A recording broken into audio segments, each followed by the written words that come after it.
నమస్తే, వీటీవీ ప్రైమ్కి స్వాగతం. మిథున్ రెడ్డి చుక్కలు చూపిస్తాడు. ఇప్పటికే జైల్లో ఉండి 40 రోజులు అవుతా ఉంది.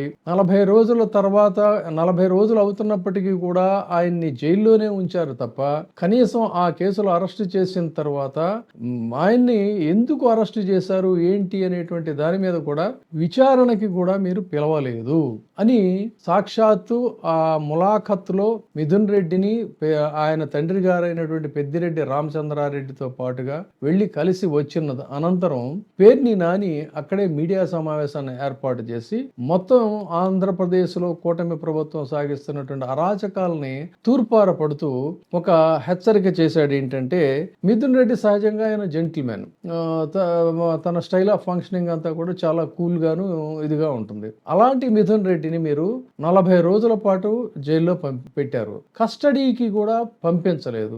ఎందుకు అరెస్ట్ చేశారు ఏంటి, ఏం తప్పులు చేశాడు ఏంటి అనేది కస్టడీకి పంపించాలి, అడగాలి, ప్రశ్నించాలి కదా. ఆ పని ఎందుకు చేయలేదు అంటే కేవలం జైల్లో ఉంచడం ద్వారా మీరు ఆనందిస్తున్నారు, ఆనందాన్ని పొందుతున్నారు. కానీ ఇవాళగైతే రేపైనా సరే జైల్లో నుంచి బయటకు వస్తాడు. వచ్చిన తర్వాత మాత్రం మీకు చుక్కలు చూపిస్తాడు.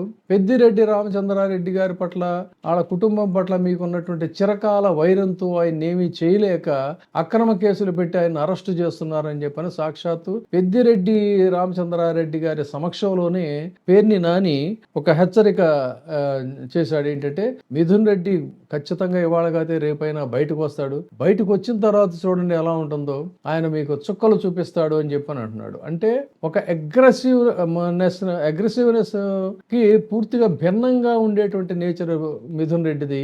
అలాంటి మిథున్ రెడ్డి ఈ తర్వాత బయటకు వచ్చిన తర్వాత అగ్రెసివ్ గా మారతాడు అని ఆయనతో మాట్లాడి వచ్చిన తర్వాత ఈ మాట చెప్పడం అనేది ఇక్కడ ఆసక్తికరంగా గమనించాలి. ఇదే రకంగా మనం కాకాని గోవర్ధన్ రెడ్డి గారిని కూడా తీసుకున్నట్టయితే, కాకాని గోవర్ధన్ రెడ్డిని గనక మొత్తం కేసుల మీద కేసులు పెట్టి లేవకుండా కొడితే దెబ్బకి నెల్లూరు జిల్లాలో ఇంకా మాట్లాడే వాయిసే ఉండదు, మిగతా వాళ్ళని తర్వాత వేరేగా ట్యాకిల్ చేసుకోవచ్చు అనుకున్నారు. కానీ జరిగింది ఏంటంటే ఆయన కాకాని గోవర్ధన్ రెడ్డి జైల్లో నుంచి బెయిల్ మీద బయటకు వచ్చేటప్పుడే బయటకు రావడమే చాలా చిరునవ్వులు చెందుకుంటూ హోందాగా బయటకు వచ్చి ఆ తర్వాత అక్కడ మీడియా సమావేశం ఏర్పాటు చేయటం, అక్కడ నుంచి ఇక ఖచ్చితంగా ఈ చుక్కలు చూపిస్తానన్నట్టుగా చుక్కలు చూపించడానికే నేను సమాయత్తం అయ్యాననేటువంటి రీతిలో చాలా అగ్రెసివ్ గా మారాడు.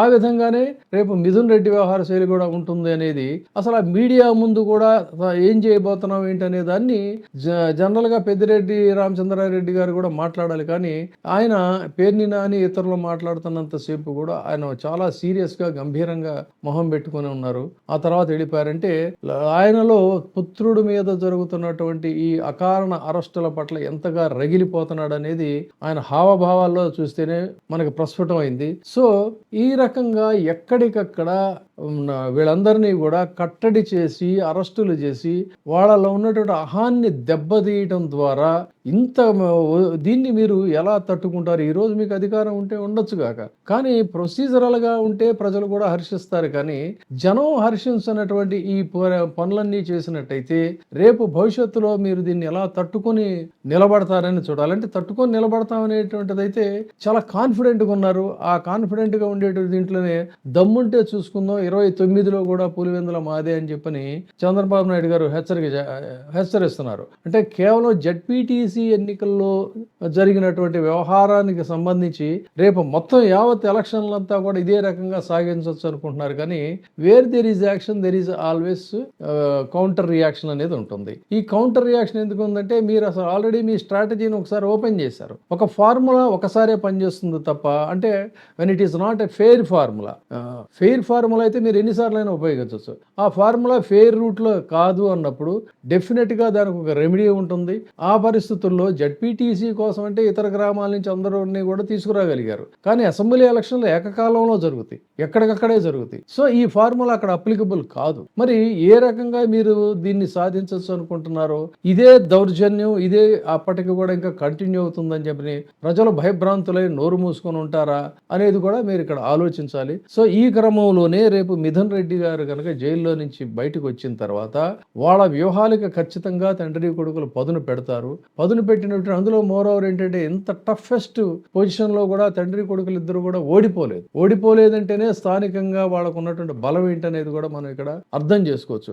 ఆ రకంగా ప్రజాదరణ ఉన్నటువంటి వ్యక్తులను కనుక జైల్లో పెట్టినట్లయితే వాళ్ళు జైలు నుంచి బయటకు వచ్చిన తర్వాత పరిస్థితులు ఎలా ఉంటాయనేది దాన్ని చెప్పకనే డైరెక్ట్ గానే చెప్పాడు పేర్ని నాని. కాబట్టి చుక్కలు చూపిస్తామని అంటారు. మరి ఏ రకంగా వీళ్ళ రియాక్షన్స్ ఉంటాయి, దానికి కౌంటర్ రియాక్షన్ ఎక్కడా కూడా మేము సంగతి చూసుకుంటా ఉన్నట్టుగా రెచ్చిపోతున్నటువంటి కూటమి ప్రభుత్వం పరిస్థితులు ఎలా ఉంటాయి అనేది చూద్దాం. ఒకటైతే ఖాయం ఏంటంటే మిథున్ రెడ్డికి ఆయన బెయిల్ అప్లై చేసుకున్నాడు, ఇంటరం బెయిల్ కూడా మధ్యంతర బెయిల్ కూడా అప్లై చేసుకున్నాడు. మధ్యంతర బెయిల్ ఏంటంటే ఉపరాష్ట్రపతి ఎన్నికలు సమీపిస్తున్న తరుణంలో తను ఓటు వేయాలి కాబట్టి తనకి బెయిల్ ఇవ్వాలి అని చెప్పని పెట్టుకున్నాడు. ఆ బెయిల్ అయితే ఖచ్చితంగా వస్తుంది. బై ఛాన్స్ ఒకవేళ బెయిల్ కూడా వచ్చేటువంటి అవకాశాలు కూడా ఉన్నాయి. ఆల్రెడీ 40 days దాటిపోయింది కాబట్టి సో చూద్దాం ఏం జరుగుతుందో.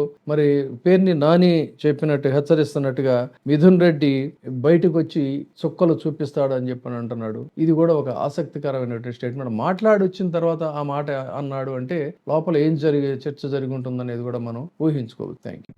ఇప్పుడే సబ్స్క్రైబ్ చేయండి, లైక్ చేయండి, షేర్ చేయండి. VTV ప్రైమ్, నీ ఉత్తమాభిరుచుల సమ్మేళనం.